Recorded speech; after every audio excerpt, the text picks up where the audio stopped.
Praise the Lord, जय मसीह की। कैसे हैं आप लोग? आशा करती हूँ ठीक हैं। देखिए, मैं आप लोगों को बता दूँ, कुछ लोगों ने कुछ अब मैं क्या ही बोलूँ। देखिए, अगर जिसको वीडियो नहीं देखना वो मत देखे। आपको ज़रूरी नहीं कि आप देखो, आपको कोई पीछे नहीं पड़ रहा है, ठीक है। जो चेतावनी सुनना चाहते हैं, वैसे भी ये वीडियो उनके लिए, परमेश्वर उनको सिखाता है, उनको बताता है जो परमेश्वर की बातों को ध्यान से सुनते हैं। मेरे कपड़ा बांधने से, नंगे पाँव रहने से किसी को कोई फर्क नहीं पड़ रहा, लेकिन परमेश्वर ने मुझे जो आज्ञा दी वो तो मैं पूरा करूंगी ना, ठीक है। तो पहली बात। दूसरी बात ये कि परमेश्वर ने मुझे ये आज्ञा दिया है तो मैं इस आज्ञा को पूरी कर रही हूँ। मुझे लगता है कि आप में से किसी को इससे फर्क नहीं पड़ना चाहिए, क्योंकि मेरा काम है परमेश्वर की और मेरे बीच की बात है। परमेश्वर अकाल लाए या ना लाए, परमेश्वर बाढ़ लाए या ना लाए, परमेश्वर की इच्छा है। पृथ्वी परमेश्वर की है, मैं परमेश्वर की, आप लोग परमेश्वर के हैं। तो जिन लोगों को प्रॉब्लम हो रही है, तो देखिए, आप इस चैनल से जा सकते हैं, वो आपकी मर्जी है। देखिए, चर्च एक होता है ना, चर्च में बहुत सारे लोग आते हैं। जरूरी नहीं है कि वो सारे लोग परमेश्वर की बात को या आवाज को सुनने आते हैं। बहुत सारे लोग लालच से आते हैं, है ना। तो देखिए, आपकी मर्जी है, किसी ने आपको पकड़ा नहीं है। आपके पास उंगली है, जाइए अनसब्सक्राइब करिए, चले जाइए, वो आपकी मर्जी है, ठीक है। बाकी मैं उनके लिए उनको बताना चाह रही हूँ, जो लोग इन वीडियो को देखते हैं, जो लोग कंटिन्यू जुड़े हुए हैं, जो गंभीरता से समझते हैं, जो छोटा या बड़ा नहीं समझते, जलन कुड़न नहीं रखते किसी से। जो जलन कुड़न रखते हैं, तो आपको पता होना चाहिए कि आपके अंदर ये फल नहीं है। पवित्र आत्मा के 9 जो फल होते हैं, जिसके द्वारा आप स्वर्ग जा सकते हैं, जब आपके अंदर है ही नहीं, तो आप कहाँ से वो स्वर्ग जाने की आप लोग बातें कर देते हैं, और कहाँ से आप जाएंगे। देखिए, मैं पहली बात बता दूं कि अब्राहम जो थे, परमेश्वर की आज्ञाओं को मानते थे। वो ऐसा विश्वास करते थे, जो परमेश्वर बोलते थे वो हर एक चीज को करते थे।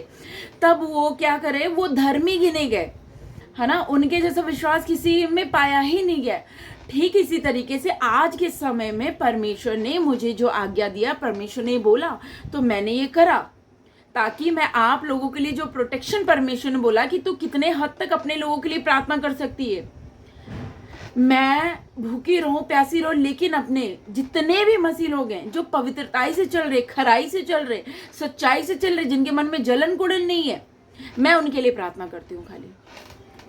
और अब्राहम ने परमेश्वर पे विश्वास किया। परमेश्वर ने बोला अब्राहम तुझे मिलेगा, तो उन्होंने बोला जब परमेश्वर ने बोला है तो वो जरूर होगा। ठीक इसी तरह से मैं कोई बहुत धर्मी नहीं हूँ, लेकिन मैं परमेश्वर पे विश्वास करती हूँ, और परमेश्वर ने जो आज्ञाओं को दिया है, बस मैं उनकी आज्ञाओं को पूरा कर रही हूँ, है ना। बस उनकी आज्ञाओं को पूरा कर रही हूँ। ये तो मुझे प्रतिफल मिलेगा। आप मेरे ये करने से आपको थोड़ी ना मिलेगा, ये तो मुझे मिलेगा ना। रोऊंगी मैं तो ट्रॉफी तो परमेश्वर, अगर मैं रो रही हूँ तो मेरी मम्मी ट्रॉफी मुझे देंगी, ना कि बाकी भाई बहनों को। ठीक इसी तरीके से कष्ट मैं झेल रही हूँ, रो मैं रही हूँ, आप लोग के लिए विलाप कर रही हूँ, मैं पश्चाताप आप लोग की ओर से करती हूँ, तो परमेश्वर फल तो देगा ना। और मुझे कोई धन दौलत या मुझे कुछ नहीं चाहिए, बस एक चीज चाहिए, जो स्वर्ग में जगह चाहिए, है ना। तो बस इसीलिए मैं आप लोगों के लिए पश्चाताप की प्रार्थना कर रही हूँ, है ना। कर्म से कोई धर्मी नहीं ठहरता। यदि आपने परमेश्वर पर विश्वास किया और आप निरंतर परमेश्वर के संग हैं, परमेश्वर की सारी आज्ञाओं को मान रहे हैं, तो आप एक अच्छे विश्वासी ठहरेंगे। आप एक आज्ञा मानने वाले बच्चा या बच्ची ठहरेंगे, है ना। इन दिनों गई, संडे को गई मैं, परमेश्वर की सेवा करा मैंने, बहुत अच्छा लगा, बहुत अच्छा लगा। परमेश्वर ने इस्तेमाल किया, मैं नंगे पाँव गई। बहुतों ने पूछा ऐसा क्यों, मेरे सोसाइटी में पूछा, लेकिन क्या करूं, मैंने सबसे बोला मेरे परमेश्वर ने आज्ञा दिया है। उन्होंने सोचा ये क्या बोल रही है। हाँ, मेरे परमेश्वर ने मुझे आज्ञा दिया है। जैसे परमेश्वर पहले बात करता था, आज भी परमेश्वर बात करता है, लेकिन आप लोगों के पास समय नहीं है, तो परमेश्वर कैसे बात करे। आप लोगों को फैशन से ही फुर्सत नहीं है, आप लोगों को सजने संवरने से ही फुर्सत नहीं है, आप लोगों को पैसा कमाने के अलावा कुछ दिखता ही नहीं है। देखिए, परमेश्वर की आज्ञाओं को मानिए। परमेश्वर क्या, मेरा ये सारा मैसेज उन जवान लोगों के लिए है जो गलत संगति में, वो चाहे कहीं का भी हो, कोई भी हो, यदि आज आप टूटे हुए हैं, आपके लिए सारे मार्ग बंद हो गए, कोई आपको एक्सेप्ट नहीं कर रहा है, कोई आपको ग्रहण नहीं कर रहा है, कोई भी आपको नहीं छूना चाहता, नहीं बात करना चाहता है, तो आज आपको प्रभु यीशु मसीह के आप चरणों में जाओ, परमेश्वर आपको बचा लेगा और परमेश्वर आपको वो सारी आशीषें देगा जिसके आप हकदार हैं।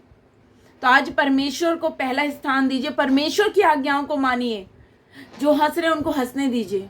एक वचन बताती हूँ मैं आपको, हाँ जी, तो वचन बताती हूँ मैं, नीति वचन 2 अध्याय उसकी 20वीं आयत में लिखा है, तो भले मनुष्य के मार्ग में चल और धर्मियों के पथ को पकड़े रहे, क्योंकि धर्मी लोग देश में बसे रहेंगे और खरे लोग ही उसमें बने रहेंगे। दुष्ट लोग देश में से नष्ट होंगे और विश्वासघाती उसमें से उखाड़े जाएंगे। देखिए, सीधा सीधा परमेश्वर ने वचन में बोला है। तो आज आपको धर्मी बनने की जरूरत है, दुष्टता को छोड़ना है आपको, है ना। खरे लोग ही देश में बने रहेंगे। तो आज अगर आप खराई से नहीं चल रहे हैं तो आज चलना शुरू करिए और परमेश्वर की महिमा करिए। दूसरों को परेशान करना या ताने मारना छोड़ दीजिए। आप लोग परमेश्वर की इच्छा को पूरी करिए। किसी भी दास या दासी को बुरा भला मत बोलिए, क्योंकि आप लोग को न्याय देना होगा, हर एक बात का न्याय देना होगा, है ना। यदि आज आप मेरी हंसी उड़ा रहे हैं तो परमेश्वर क्या बोलते हैं, मेरे लिए तो परमेश्वर स्थान ठहरा है और गढ़ है मेरा। मैं तो उसी की दीवानी हूँ। मैं तो चाहती हूँ आप भी उसकी दीवानी बनी। छोड़ दीजिए दुनियादारी, संसार की बातों को, अभिलाषाओं को, सबको त्याग दीजिए। परमेश्वर की महिमा हो।